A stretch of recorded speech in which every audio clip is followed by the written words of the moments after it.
What's up, you guys? This is Rob from Guy Plays, and we are back on the daily grind. Now, in our previous episode, we revisited Hydroid, and to be honest with you, I was feeling a little bit down after that. See, the thing is, when I came into it, I remembered having very fond memories of Hydroid, but after really kind of like breaking it down and being hyper analytical, and maybe I was a little too analytical with my judgments for him, but to be honest with you, I was kind of like, there's a lot of room for improvement. Not that he's terrible, but I think that he could definitely be better. So I felt like I need to pull myself out of the slump with the frame that has constantly been the number one of every single one of my top 10s. And to kind of really look at him and kind of go over why I love him so much. Now, let's take a look at the builds. I'm going to give you a heads up. These builds vary. I switch this build up a lot, so usually with Hushed Invisibility, I'll swap that out for Safeguard Switch if I'm doing a rescue. And then this is my Irradiating Disarm build, so this is kind of like the general, I need to disarm everything in sight. And then we also have what I call like the balanced build. So this is kind of what I bring into Kuva farms, just because you never know what you're gonna run into, and I don't, I'd like a little bit of duration, I'd like a little bit of radial disarmament, just in case, my team is one of those that like to get itself killed, and I want to kind of contribute in a defensive way. So those are my current builds for him. But understand, I swap things out and put things in and put things out and put things back in, put them in the butt and the mouth. I'm just kidding. No, not really, but yeah, anyway, let's get back to the actual game. Now, if you notice, I've actually got my heart pack in, and that is because I am tossing some Forma into it. Now, one of the big reasons why Loki has consistently made my list is mainly because of the fact that he's like my workhorse Warframe. And as someone who is like, who consistently does a lot of work in Warframe, I play, I'm constantly leveling things, or I'm trying to get sorties done, or, just a bunch of different things that I kind of play around with, or I try to do testing. Loki is just kind of like one of those frames that I consistently like bringing all over the place. Now, I think that a lot of people have come under the assumption that I just slap Loki up as my favorite frame of the year every single time, and I don't really think about it. But actually, this year, I had a little bit of a thought that was in my head. Before Nidus was released, and all of his mechanics and all of the cool stuff that came along with him came out, I was actually in a toss-up between Titania and Loki for my number one. Like, legitimately, they were duking it out. And what it boiled down to was work versus play. Now, Titania, a lot of the times, Titania was my play frame. She was the frame that I enjoyed playing a lot. I just had tons and tons of fun using her in missions, and she just had all these cool tricks, and Arcwing being one of my favorite things, it was kind of perfect. It was CC, and it was mini games of like picking up little insignias and all of this kind of stuff. I enjoyed it greatly. However, on the other end of the spectrum, Loki was there. Loki has always been there. Loki has always kind of like been, like I said, my workhorse. Like, if I needed to level weapons, I couldn't do it with Titania, because if you go into Razorwing, what ends up happening is you technically are classified as unarmed, and your weapons do not gain a very much if any affinity. So it's kind of like one of those things where I'm like, alright, well, I like Titania, but I get no work done with Titania.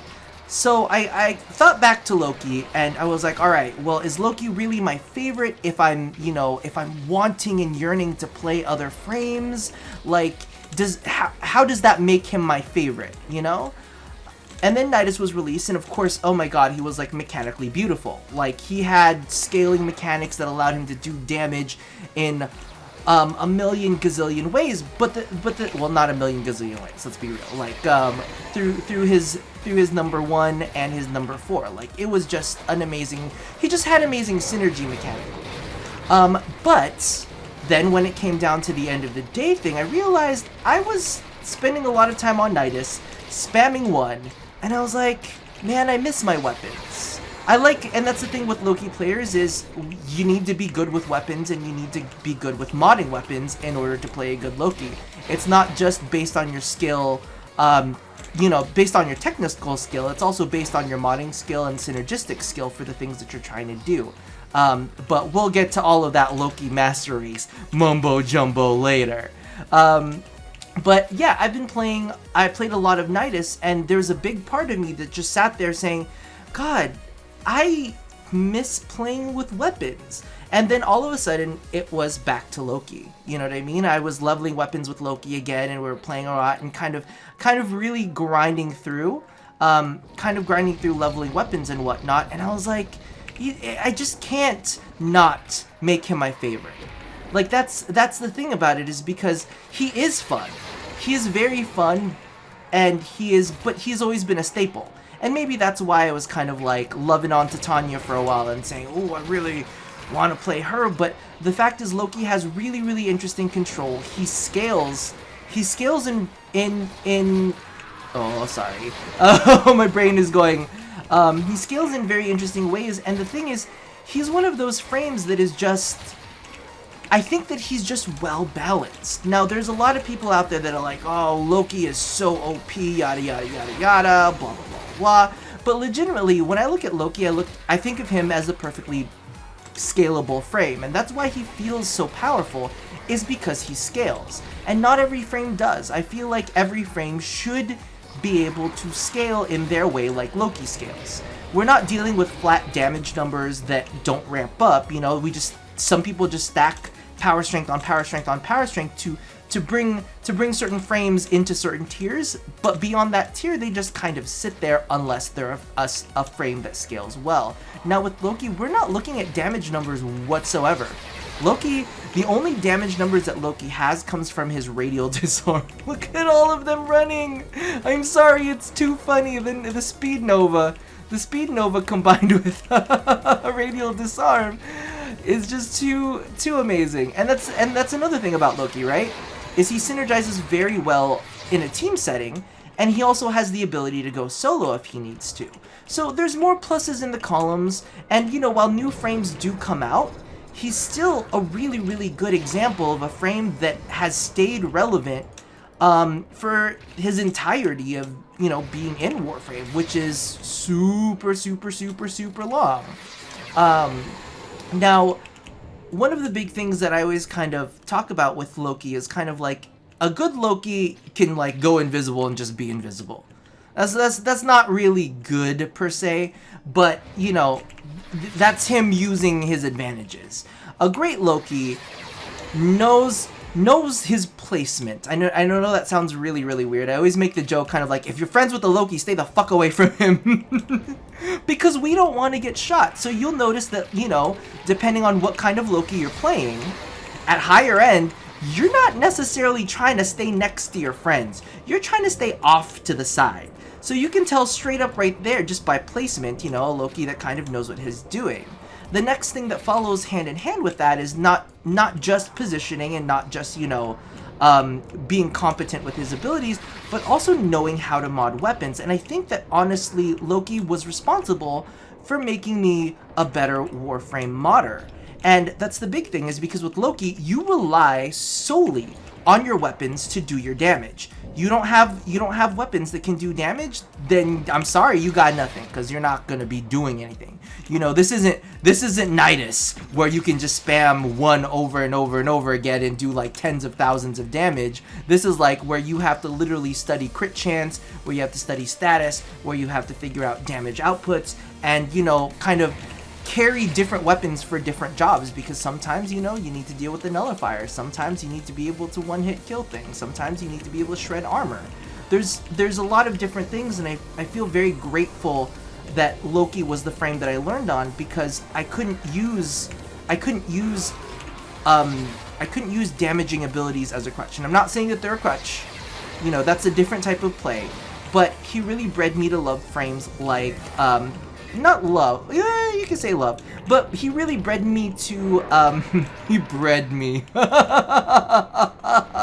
sorry, but yeah, he he got me to appreciate frames such as Zephyr, because she's quite, you know, she's an amazing defensive frame. He bred me to love frames like Chroma. You know, if you know the right builds, if you know how to work him right, he is nearly completely, I wouldn't say completely indestructible, but the boy is tanky as fuck. So Loki really got me to learn and appreciate in-game mechanics in a far different way than I would have if I was just sitting there, you know, spamming damage abilities and trying to overpower enemies with damage, as opposed to trying to overpower enemies by changing the situation. So that's kind of my big thing about Loki. And the thing that does kind of make me bitter about Loki is this whole Loki Master Race thing. We didn't talk about this Loki Master Race bullshit. First off, I absolutely hate the phrase Master Race. Okay, if anything screams like KKK or racism, and it you know, this is Warframe racism when you say Loki Master Race. That's like, you know, turning Loki into the Nazis. We ain't trying to do that here. Actually, funny, well, I don't know how funny this is, but it's really, really strange because I don't think that I have ever been set off by a racist term, and it was really surprising to me because it was a racist term that was not necessarily used against me, but I had just never heard this term before used out loud. And then one of my old coworkers was there, and we were walking, you know, we were depositing cash to the bank, and she had said something, and okay, I'm not saying that this word is okay to say in any way, shape, or form. I'm using it just because it needs to be said. I'm premising all of this. I'm not a racist, damn it. I'm not a racist. But what happened is she had referred to someone as prepare yourself, as a kike. Now, some of you guys may not know that terminology because it's not necessarily something that's used very often, but I know specifically for me, as soon as she said that, I was like, what? What did you just say? Did you just say kike? What was that? And I'm, you know, clearly I'm not Jewish, but I was just kind of like, the way that it was said was just like, oh my god. So no Loki Master Race. I'm not happy with that terminology. Rule number 1 of Loki Master Race: don't talk about the Loki Master Race. And that always makes me laugh too, because there's so many people out there that really they're like, oh, Loki deserves a nerf. He's too powerful, blah blah blah blah blah. And I'm like, boo. Loki's been nerfed so many times already. And the thing about it, the reason why people don't see these nerfs is because they don't say Loki changes to Loki's ability. But anytime something happens with stealth, that it's a potential change to Loki. And that's the thing, is people see, oh, you know, change to stealth. They don't see change to Loki. But I think some people forget from way back in the day that being in stealth actually gave you the ability to red crit. Because all stealth, so what ended up happening was they swapped it to a fixed multiplier. They swapped stealth damage to a fixed multiplier, and it no longer stacked with normal crits. Critting in stealth is something different. A stealth crit is different from a normal crit. As you know, as previous to this, being in stealth, any melee hit from being in stealth would result in a crit and would set off things like Berserker. And that was like way back when the dual Ikers. Do any of y'all even remember the dual Ikers? Because those were a while back. But yeah. So that was all the way back when the dual Ikers were out, and if you actually look up my dual Ikers video, video, if you see that video, what is that? Ooh, someone needs to be revived. And see, that's a cool thing too. You can be revived, and you can be safe, and you can help your team out, and you can do all of that as a Loki too. But yeah, that was definitely a nerf to Loki. That was like taking away the fact that it no longer counted as a crit. That hurt Loki. It definitely did hurt Loki, and it changed things for him. And then when they went ahead and changed the fact that bodies dropped. Actually, here's an even further back for the OGs. Remember when you could walk up to an enemy and accidentally bump into them and they still wouldn't know you're there? Yeah, that was a nerf to Loki too. Now you have to pay attention from where you engage your enemy so that you're not alerting them to your presence by physically smacking into them. Because here's the thing, that physically smacking into them, now if you smack an enemy, if you melee them a couple times and your body comes in contact with them, I know it sounds really, really weird. You're like, your body always comes in contact with them, Rob, because you're meleeing them. But legitimately, back in the days, you could just continue to melee an enemy and it would always count as a crit. It would always count as a crit, and it would always trigger Berserker, and it didn't matter because physically coming in contact to them did not alert them as long as you were invisible. There's another nerf to stealth, which was technically a nerf to Loki. So that's kind of like one of the things that people don't recognize. They're like, oh well, Loki needs to get nerfed. He's been touched, boo. He's been touched. Calm the fuck down. And then, as of late, one of the other things that was very popularized was, of course, the stealth farms on. Oh, hold on. Come here. My aim. Stop running so fast. Okay, I love you, Speed Nova, but you're really challenging my aim now. You know what? No. This is a learning lesson for me. This is a skill test. I need to improve my skills. I can't blame the Speed Nova for my lack of speed aiming. Alright? But anyway, so yeah, so then when they changed sabotage missions and they changed certain missions to not spawn if the area was not alerted, then that was also technically a nerf to the Loki stealth farm. So every change that occurs with stealth affects Loki. So all the haters, please calm your tits, because Loki's been touched, and that's the other thing that I also kind of laugh at. Press 4 to win. Okay, because I can press 4 and all the enemies die. Remember old Blade Storm? You literally target one enemy, you press 4 and everything die. You forget that? You don't forget so quick.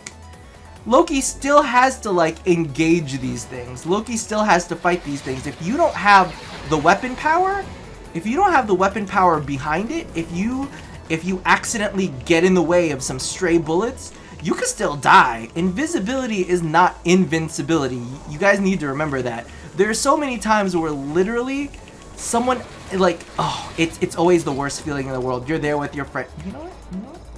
Little. Okay, you didn't see that, but that was a hook chain. I was hooking them. I was hooking. But yeah, so it's kind of like, oh, my train of thought is completely gone now. I was trying to salvage it, but that did not work. Why? I hooked you. Come here. Come to me. But yeah, I always get peeved off. I get peeved off when people say press 4 to win. I'm like, dude, I still gotta kill this guy. If I hadn't brought the Legion and was able to shred his armor to bits, I could have still died. Hey, if some motherfucker knocks me down and my invis wears off, I could still be one-shotted and died, depending on what enemy it is and what build I'm using and whatnot. So it's kind of like, it's one of those things where I'm like, y'all haters need to back off. Not that, and you know what, and that's the thing too, is I think that a lot of people have their favorite frames, and they're like, well, why doesn't my favorite frame perform at high levels? And that's one of the things that I always kind of think about, is like each frame is meant to be good in different times. Like, there is nobody faster at fucking clearing and exterminate at mid to even higher levels. It doesn't have to be super high. If you build them right, if you build an Ember right, you can clear an exterminate faster than anybody else with an Ember. Fucking amazing. Captures are even more amazing with her too. She is a powerhouse. She is definitely a powerhouse, but her power does not necessarily scale. On the opposite end of the spectrum, Loki's not going to clear that exterminate as fast as that Ember will, as fast as that Ash will. However, when it comes down to control and manipulating the battlefield, that's where Loki wins out. And I think that people are kind of like, well, I want my frame to be good at everything. Well, Loki's not great at exterminates. He's really good at captures. You know, he's great at mobile defenses depending on the you know, faction he's fighting. My fucking aim, dude. And that's the thing, like, against the infested, the only thing Loki can really do is either use radial disarm to knock them down, or just stay invisible and stay the fuck out of the way while he picks them off with weaponry. And that's kind of also another thing that, you know, good Lokis are known to do. It's kind of like you need to pick the weapon based on the faction. And I know that sounds like a very, very simple... I need to be radial disarming more. I'm slacking on the radial disarm. I'm sorry. I'll put a decoy down. Let's see if that pulls anyone away or if they just want to fight amongst themselves. But yeah, that's also something that Lokis have to be cognizant of. Like, you could be a great Invis Loki, but if it takes you 15 minutes to kill that one enemy because you weren't prepared with the right build on your weapon, or you didn't bring the right loadouts, like, that, Loki, to be a good Loki, you have to be the entire package. You know what I mean? And that's why they come up with this kind of like, oh, Loki Master Race, Loki Master Race. It's because people who are really good with Loki can not only be successful in solo missions, but can also excel in team missions and can kind of be an aid depending on the type of mission it is. Now, for those who didn't realize, I had to stay a little bit longer in this mission. Usually I can do this in I can usually do this in 10 rounds. However, because of the fact that I missed like the first 3 rounds, it just wasn't going to happen. But yeah, so that's kind of my... Oh, screen froze for a bit. But yeah, that's kind of my stance on Loki. That's kind of why I love him. He's really flexible. He can do a whole lot of things. He scales really well, and I feel like he's fair. And I know that sounds... I know to some people are like, you're fair. I'm like, because you can literally be at high levels where you're supposed to excel. You are paper as fuck. You've got maybe 1, 2, 3 hits in you if you have your survivability mods in, or if you get sniped, you get sniped. And that's kind of like the trade-off, is you have all of this utility, you have 0 damage, but you can control the battlefield very, very, very well. The reason why he feels really powerful is because in a good player's hands, they've also brought powerful weapons along to help them out. And that's kind of like the trade-off with Loki, is you have to be good at multiple things, not to throw any shade at Nidus, but not just pressing 2 then 1, you know, and occasionally tossing out a parasitic link. There's a lot of finesse that comes along with him that you don't necessarily get with other frames. And in addition, he's a really, really good frame to level weapons with, because of the fact that you can completely disarm enemies like you saw me doing, and it gives all of the bonus to the weapon that you're using. So that way you're able to level it up fast, quickly, and efficiently. And that kind of like just brings it all back around to the fact that he's my workhorse, but he's the kind of workhorse that I actually enjoy using. And that's kind of, I guess that's kind of my love letter to Loki. And I know that a lot of people are kind of like, oh, you know, Loki, he needs to be taken down a notch or whatnot, but I think he's completely fair. I mean, even look at the passives. What is his passive? What is this boy's passive? He can cling on to a wall. His passive is to cling onto a wall. Shut up, Ortis, I'm talking. And you know, you see other frames get really, really strong passives. Like, I would argue Saren's passive, the status one, that it makes all of the status durations a little bit longer, is pretty powerful. Also, Ash's bleed procs definitely make him powerful. But here's the thing. I know that we joke around about like, oh, he got a shitty passive. But for anybody who knows anything about Loki, Loki's passive allows him to jump and wall cling. Mix that with the fact that he can cast radial disarm while he's wall hanging.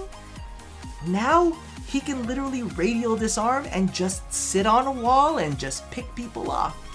And they can't do anything about it. No, there was a little mini nerf to that, because the infested now can get you. If they can't attack you with this certain amount of time, they start lobbing spitballs at you. So it's not like 100%. I wonder if Loki disarms that. I'm gonna have to test that out in the future. Maybe I'll leave that in the description. I'll let you know if they can still lob spitballs at you. But for other enemy types, you know, It's kind of like, I know this is supposed to be a shit passive, but guess what? You literally can't touch me now. And that's the thing about Loki, is he's not blatant about anything. The things that he does manipulates the battlefield. It's never about dealing damage. It's always about getting a tactical position, and that's why I love him. I love Loki. I love Loki and his trickiness. I feel very tricky as well. But I think I'm gonna leave it there because I could just ramble all night about how great and fantastic I think he is. Leave me your opinions in the comments below of how amazing he is. Any other opinions will be completely deleted. You're not allowed to say anything bad about Loki because there is a secret organization that we're not allowed to talk about. That's rule number 1, and also rule number 2 of of the secret Loki organization that we can't talk about. But regardless, as always, love somebody, hurt nobody, and touch your body. I will see you guys next time, hopefully with a more, positive outlook on more frames. Actually, leave me some comments in the description box below. Let me know what frame you would like to see next. Let me know if there are any frames that you feel that I've thrown shade at and maybe I need to, love again. We'll see. Anyway, I'll talk to you guys next time. Bye-bye!